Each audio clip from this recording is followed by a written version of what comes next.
Everybody, good afternoon. Hope everyone's having a great afternoon.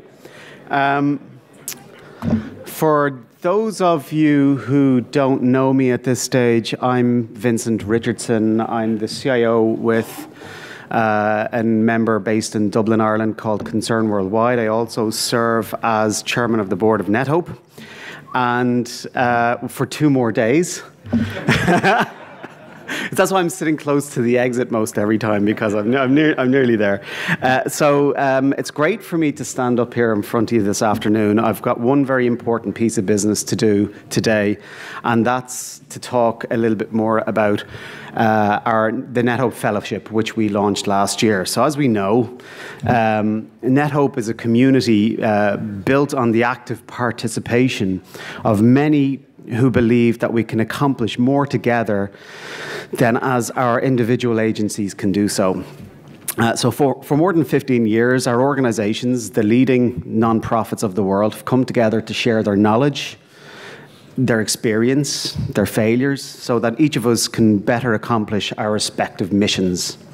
Of course, so since our founding, we've been generously supported by our partners that have also been critical to our success. They too have shared their experience so that the non-profit sector can flourish.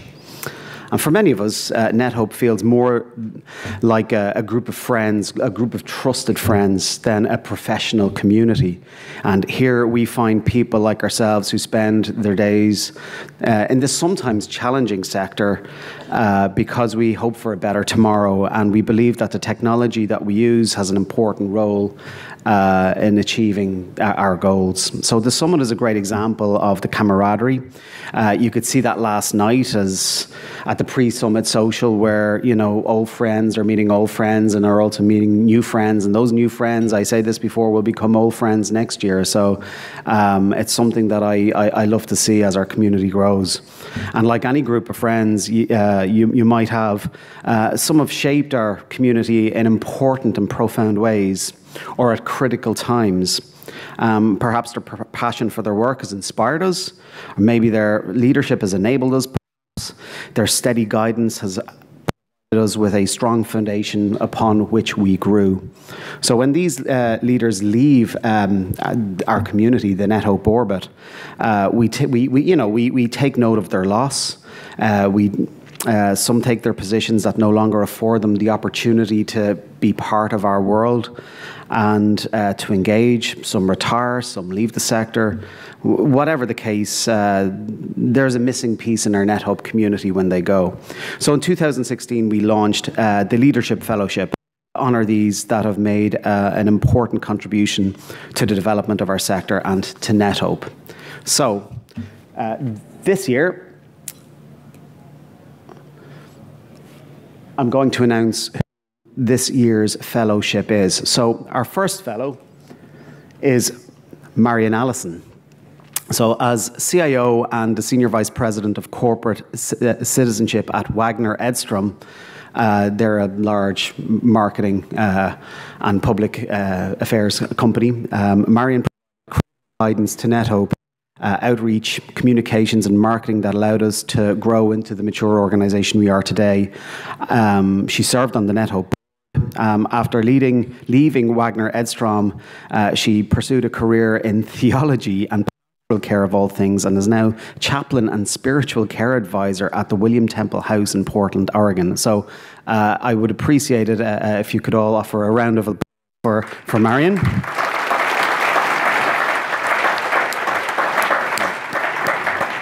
So our next fellow is Actor Badshaw. For those of us who've been around in NetHope down through the years, we'll all know who Actor was. He was the senior director at Microsoft Citizenship, the philanthropies, and it has grown somewhat. But as senior director for the citizenship, he had a lot of engagement with Actor down through the years. He supported the deepening relationship between and Microsoft and helped secure the largest software donation in NetHope's history.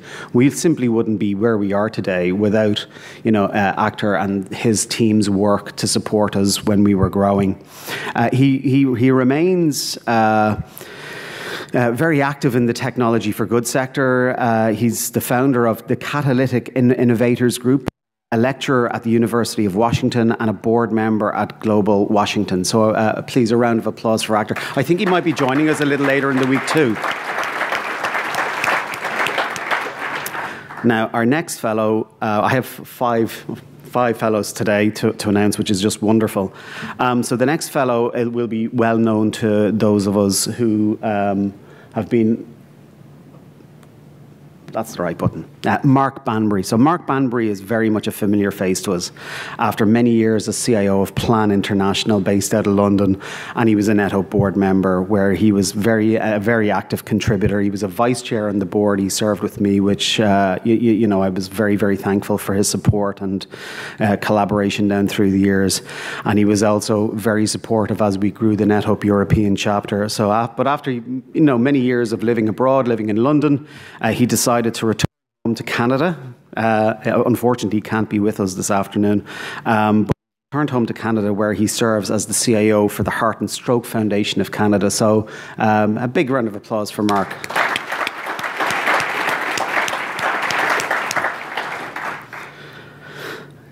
Kelvin Cantafio, for those of us, again, who have been serving for a long time, Kelvin was a long-serving member of the NetHope board. Currently, he serves as the executive president of executive programs at Gartner Canada.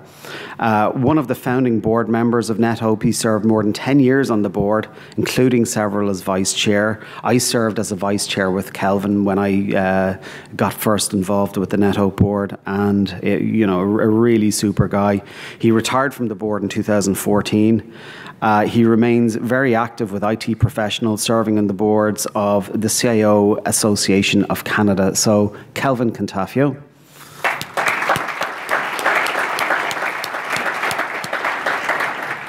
And finally, our last fellow is Randy Pond. Like actor Badshaw from Microsoft, Randy Pond, absolutely instrumental to the early successes of NetHope as we grew. 20 years with Cisco. He retired as the executive vice president of operations at Cisco. So, a very, very senior executive within the Cisco organization, and extremely influential to help support us as we were growing. His support for NetHope has been long-standing, shepherding the relationship between our two organizations at an executive level right from the very earliest of days. Today, he's active in many philanthropic causes in Silicon Valley and across the technology sector. Randy remains an active board member of the Cisco Foundation. So a big round of applause for Randy. So there are fellows. I'm delighted to announce them all, and they join esteemed company with Deepak Basu, Ed Happ, who's here with us today. It's great to see Ed Happ here, and Pat Long. So the NetHope Fellowship grows, and I hope it continues to grow long into the future. It's something that I think it's very important that we continue to remain a very strong link to those who I say have left our immediate orbit and have moved on to other things. And I'm delighted that we've added 5 new fellows to our group. So that's all for me. And now for something completely different, the Failfest. And over to Joel.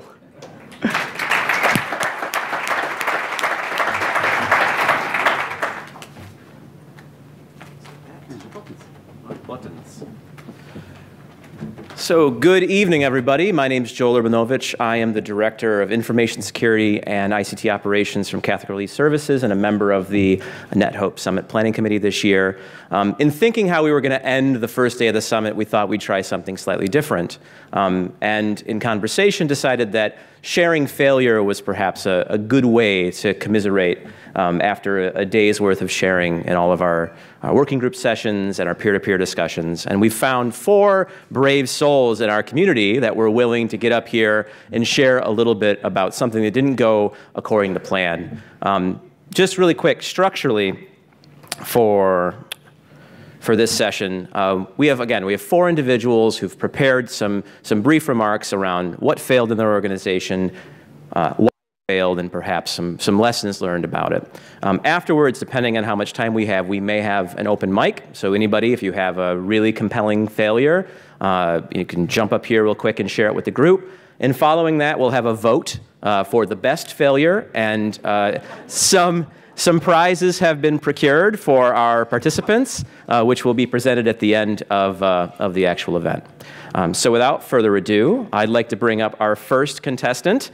Oh, sorry. Okay, one last before Nate comes up. The way we're going to vote is via the Pathable application. So, get your cell phone out, make sure you have it up, make sure you're logged in, make sure you get to the session. That's how we're going to do the votes at the very end of this. So get that ready. Our first contestant, Nathan Barthel from my organization, Catholic Relief Services, to talk a little bit about the importance of context in ICT 4D. Nate?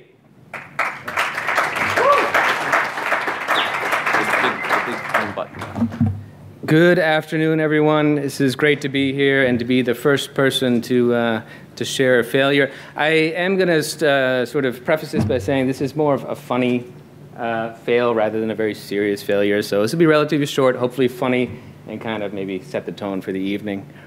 Sorry? Stay in front of the mic. All right. So just a bit about me.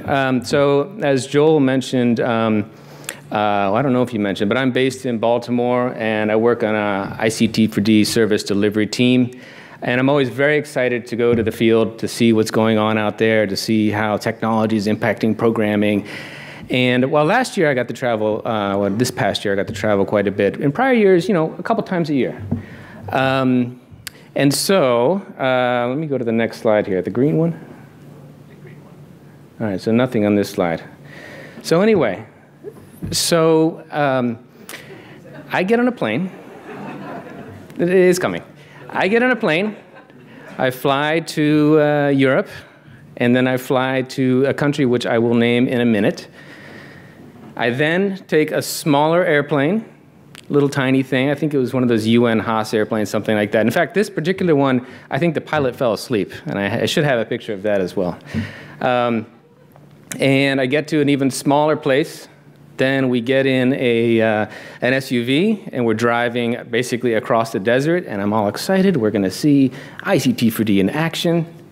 And I get there. Oh, this is a distributing food. And I get there, and this is what I see. Well, you see blank. I don't know if you can tell what that is. I'm going to ask for 2 volunteers. Can I get 2 volunteers who are good at Googling? Come on, 2 volunteers. I can't see out there. Neil. Okay, yes, 1. I need 1 more.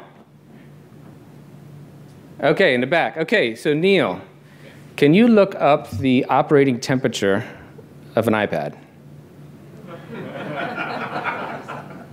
And person in the back, can you look up the average high temperature in Niamey during the month of April? And let me know when you get there, and then just holler it out. All right, what's the average? What's the operating temperatures? They list the normal operating temperature range as 32 degrees to 95 degrees Fahrenheit. 32 degrees to 95 degrees Fahrenheit. That's 0 to what? 30, 40. Okay. Okay, so there gives you an idea. And do we have the daily high? 105. Okay, that's the average. The day before this, I had measured a temperature of 49 Celsius, which was, I think, about 120 degrees Fahrenheit. So I get there, and this is what I see. They have the iPad on ice to cool it down because it overheats and stops working, and so I didn't get to see anything that day. So that's really it. So what's the moral of the story? Weather forecast? Huh? Pen and paper? Yeah, I was just going to make sure you bring ice when you're going to Niger. But, thanks.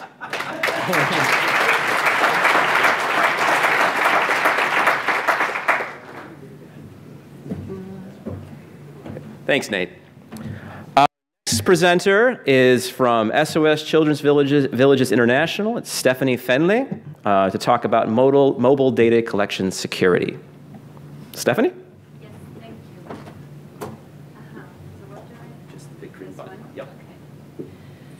Big green button. Hello, everyone. Wow, this is bright. Yeah, so my name is Stephanie. I'm very excited that we're having a Failfest because I think we can learn probably a lot more from those stories than from a lot of good ideas that maybe might not be so applicable to everyone's context sometimes. So I hope also my slightly funny story, a little bit similar to Nate's, will help.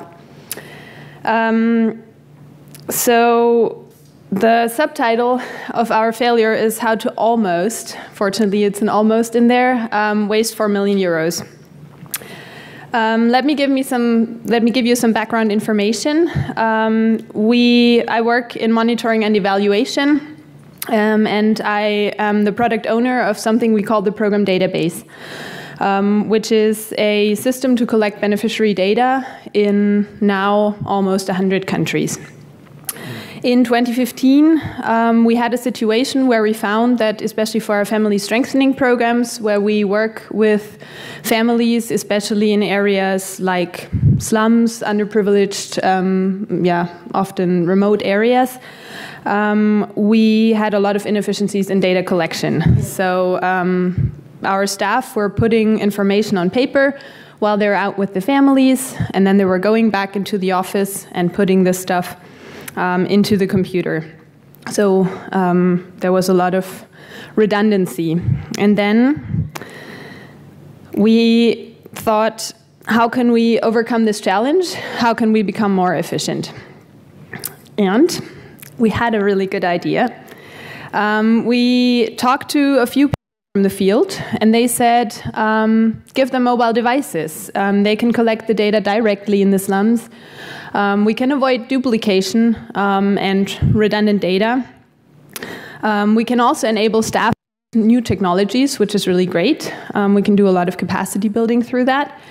And it might even be a great funding opportunity, a great investment for donors who are interested in something like that. We did a little bit of math, and we thought, okay, if in our 750 family strengthening locations, we give maybe 5 staff a device, we have maybe about 5,000 euros per location, which comes up to a little bit more than 3.5 million euros in total. That's quite a lot of money. Then we came across another challenge. Anybody can think of what might be the challenge if you try to give mobile devices to people in remote areas? Power and connectivity, thank you. How to overcome poor connectivity, that was one of our main issues. Again, we had a great idea. We said, well, enable offline data collection. So if we can do that, then people don't need connectivity. They don't need to be online all the time. We have fewer costs for connectivity in remote areas.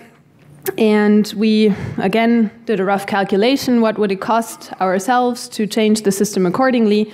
Maybe 50,000 euros. What's the total cost if we're going to do this change? 3.8 million euros. That's a lot of money. So while I was still frowning a little bit about this and trying to think how we can actually make an investment, I went on a field trip with a few of my colleagues. So about 10 of us went to Nairobi, Kenya, to visit some of our colleagues who are social workers, who go to families and to work with them, support them directly in parenting skills, in economic empowerment, and so on. And we wanted to accompany them to find out more about how they work and to get the requirements right to do the system change.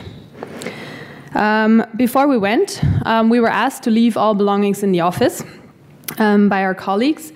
And as we were taking off our stuff, they said it's not really safe to carry electronics like smartphones or tablets into this neighborhood.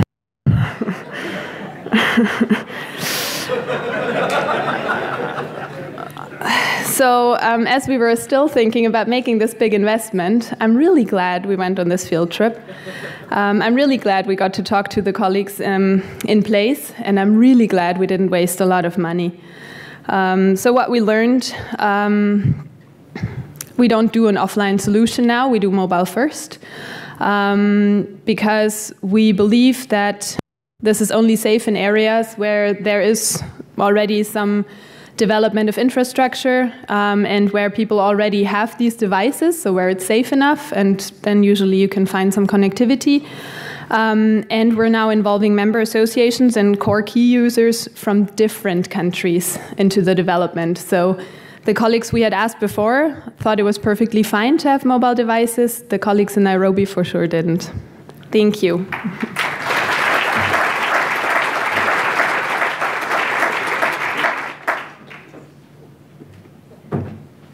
Thank you very much, Stephanie. Our next presenter is from Oxfam. It's Emily Tomkis-Valteri, speaking about edicts from above. Emily? Green button. Big green button. Okay, so I've been slightly panicking that I was going to fail the Failfest, so I brought my notes with me. But I work with Oxfam based in Oxford, and I'm in the ICT and programs team. I'm in the international programs division, sitting under program quality. I work quite closely, obviously, with IT, but essentially we look at how we can help program teams to use technology in an enabling way that doesn't upset our IT team too much. So, the project itself was called Influencing for MEL, and it was a project that was driven from the Asia Regional Center to pilot in 3 Asian countries. And it basically was all about data. How can we collect our data better? How can we merge it with external sources like the World Bank and do analysis more holistically? It focused very much on advocacy and campaigns, and it was really looking at how we can break the silo between humanitarian and development and campaigns. How can we use the data that we're collecting every day in our programs to actually use in our policy and advocacy work? And at the heart of it was really about amplifying the voices of the people in the communities we were trying to help. It was a great idea. Hands down, great idea. But let me give you some context of where we were. MEL skills, analysis skills, MEL being monitoring, evaluation, and learning, they varied wildly. There's not really a data-driven culture. We're now working on it, but this was a good 3 years ago.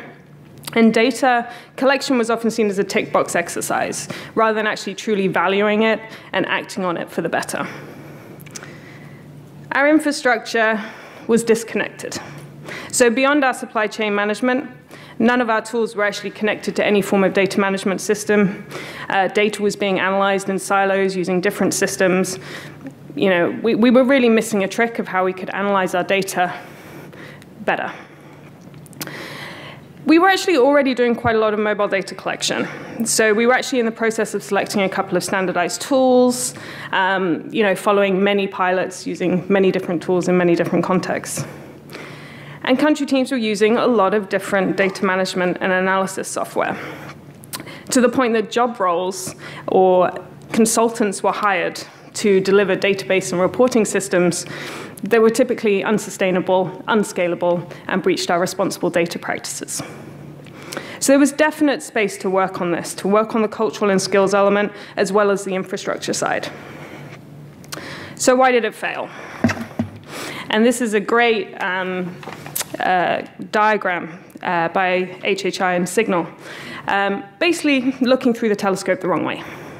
So it was too tech-focused. Technology was at the heart.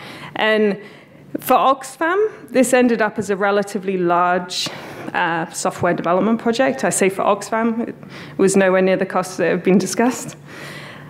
Still enough to hurt. But the promise of technology was shoved into the forefront. There was little analysis of MEL best practice, of the analysis skills, of the culture required, or thinking about the users, which in this case was our country teams. And this was so much the case that the project shifted in focus. So once they started actually looking at campaigns and working with the campaigns team in country, they realized that the monitoring and evaluation frameworks were too weak to work with. So they switched, and they focused solely on international development programs and humanitarian programs. The technology decisions were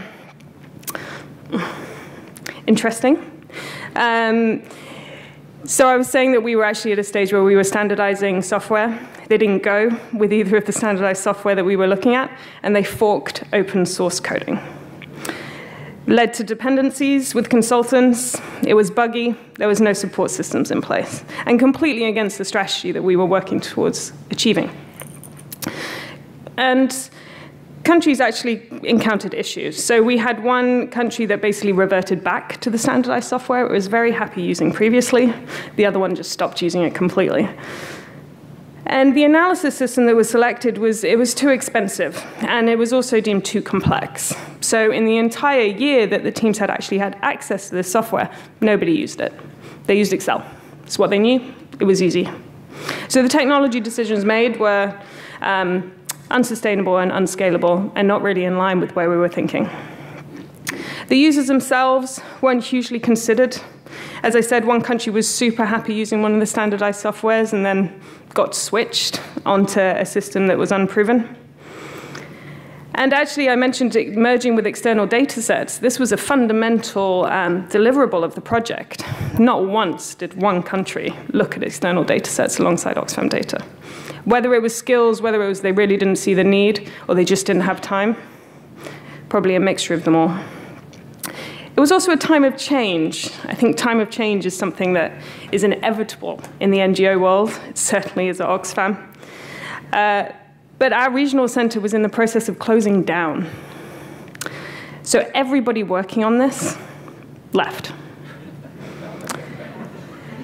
So a project that I actually had tried to influence to stop some of the decisions that had been made, I ended up project managing it for the last 6 months of its life.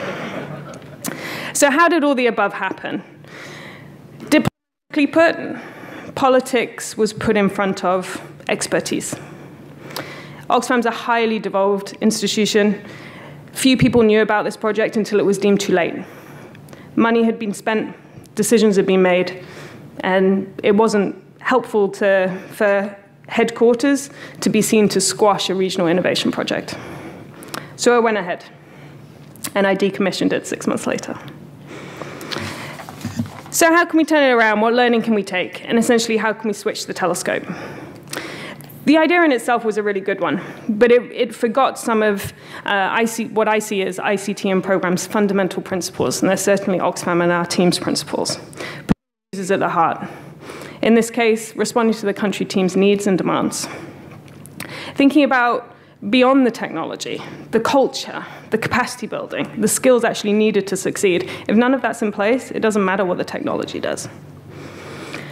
One that I know I'm in front of a more techie audience than normal, but for us, it's buy, don't build. There's so many tools out there. Probably most of them can do what we already need. We don't need to build another software to go into the graveyard of Oxfam technology failures. And when the need is global, think beyond the project. Of course, we need to pilot, we need to try things.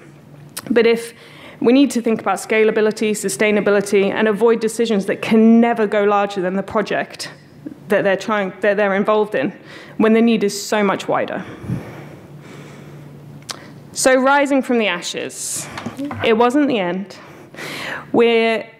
It was the end for influencing for Mail project, but it's not the end of the idea itself, which I still think has a lot of fruition.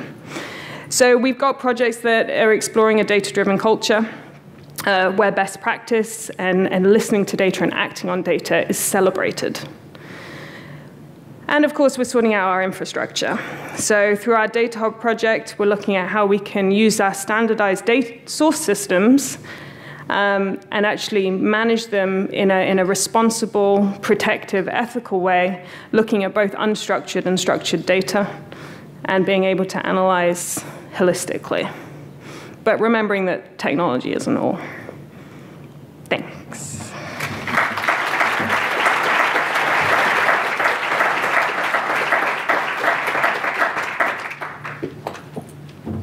Thank you very much, Emily. Our final contestant is Daniela Weber from Marie Stopes International, and she's going to talk about when a good deal is not a good deal. Daniela? Just the big green button. Thank you. Oh yeah, that is slide. I'm at this stage almost incoherent with jet lag. So if I babble nonsense, that's why. Apologies. So when a good deal is not a good deal. When I started my job as the CIO of Mary Stopes in August 2015, my predecessor was around still for 2 weeks, and we did a handover. And one of the projects he mentioned to me was MSI UK's CRS project. And basically he said to me, they're going to implement a new CRS. They have a very old one at the moment. It's not doing all the things they needed to do. And the project's going to go live early next year. Spoiler, it didn't go live early next year. So Mary Stopes UK basically had a quite ambitious idea about what they wanted from the new CRS system. It was going to change the way they were going to operate. It was going to change the way they were managing and interacting with their clients. It was going to be transformative. So quite sensibly, oh, sorry, big green button. I did say I'm incoherent. Quite sensibly, they did go on the market and they were looking for packages. We're a healthcare provider, very limited range of services. So they looked for packages on the market. Surprise, surprise, nothing quite fitted because we're very special in what we're doing, of course. But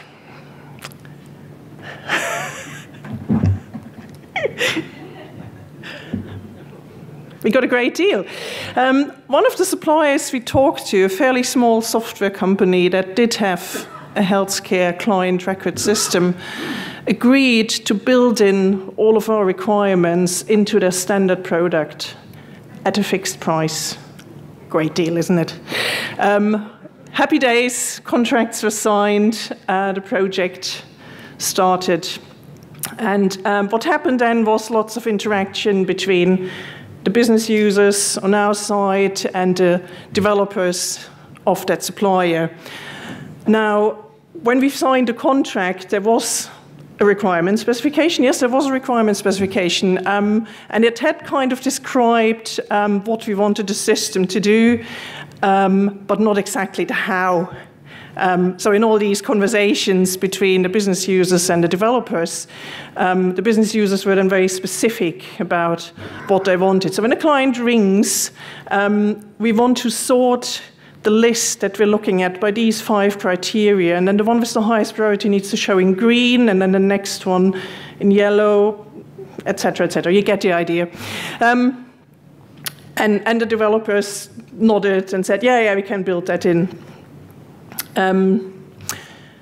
Now, this had gone on for a while, a bit longer than we expected, and at some stage, there was no project manager anymore because it was an external project manager. We were paying a lot of money for them, and there was a decision to just remove the project manager because the business owner of the project, she could do it on top of her day job, basically. That was fine. Yeah. It dragged on, and it dragged on, and it dragged on.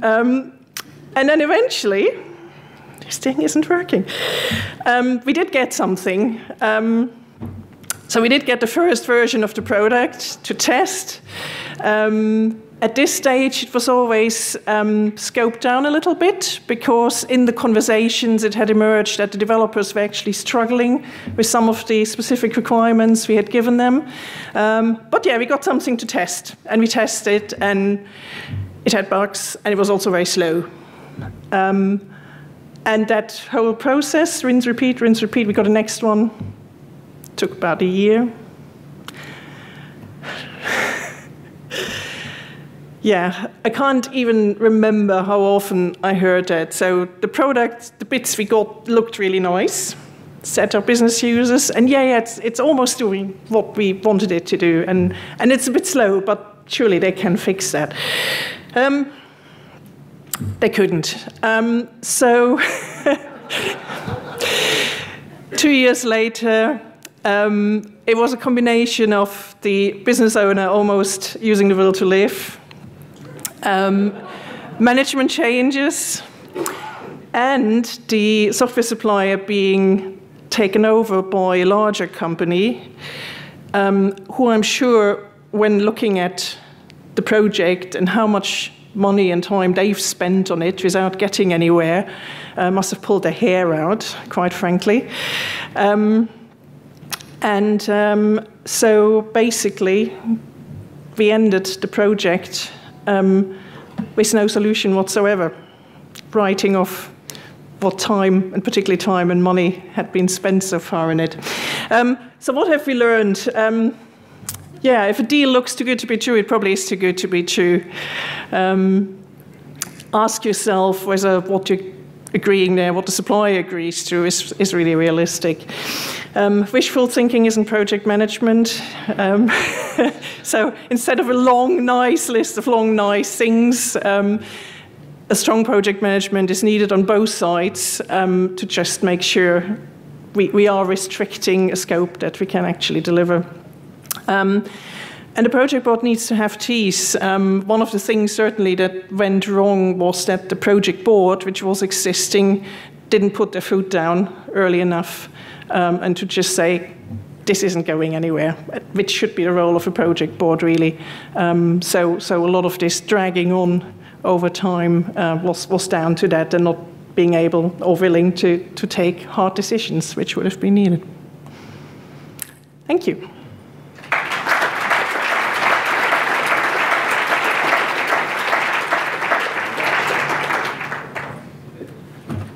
So, thank you, Danielle. That is the 4 presentations that we had planned. So at this point, I'd like to open the microphone up. Is anybody so compelled and moved by the 4 speakers that we've had so far to come up and share your own? It looks like we have at least one taker. Come on up.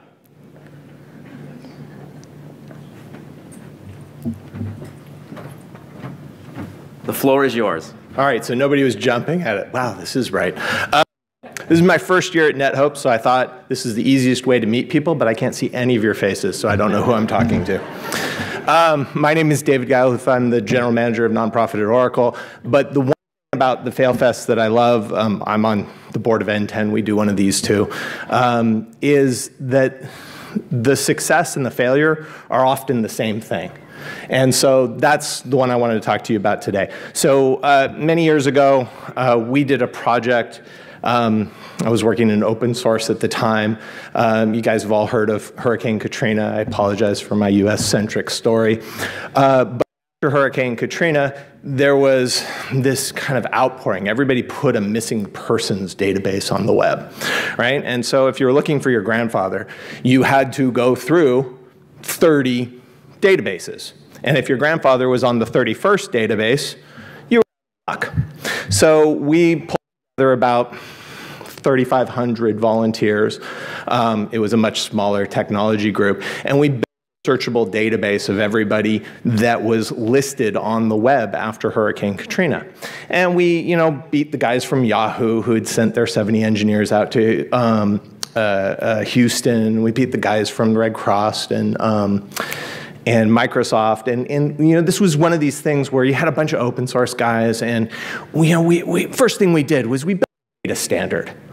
I mean, who does this, right? I mean, literally, that was the first thing we did. We said, okay, we can give about 6 hours to building this data standard. So we got a PhD guy to go build the data standard, and then we coded the database to the data standard, and we went through and built all this stuff. So when I tell this story in a marketing context, it's always a success. Our failures. We built the single largest searchable database for spammers of people after Hurricane Katrina. And we did that because we made a conscious decision. We were going to use open standards. And because we had 40 different databases that had to relate together, you had to use open standards. And, another piece of what we did was we literally failed to talk to anybody else. Now, what's funny is when you have a big distributed group, we actually had a whole team in DC who wanted to volunteer, who were banging down the doors of Red Cross to try to get access to what was going on.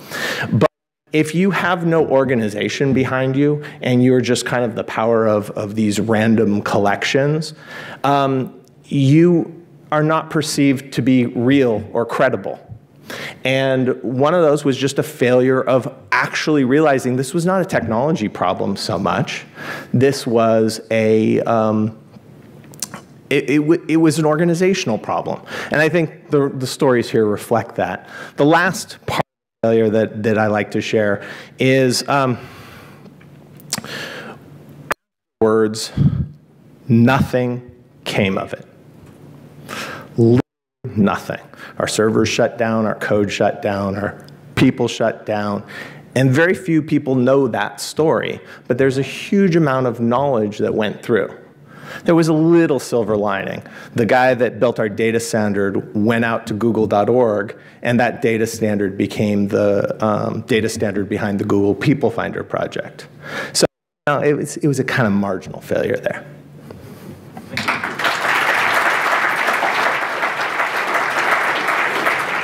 We got time for one more, you think? Or no? Sure. All right. Anybody else step up here? Not that I can see you. Anybody? All right. So we're going to move to voting. You have downloaded the Pathable application for providing feedback in all of our sessions. Session in Pathable, you will see that there is a Don't Fail to Vote button shown on the screen here. Click the button and what you'll see is listing for each of our 4 members who present. We're going to limit it just to those 4, just to actual members of NetHope. So please take 2 minutes, consider the 4 presentations, and vote for your favorite. And in a few minutes, 2 minutes exactly, we'll bring everybody to be up on stage, and we have some prizes to award. So 2 minutes.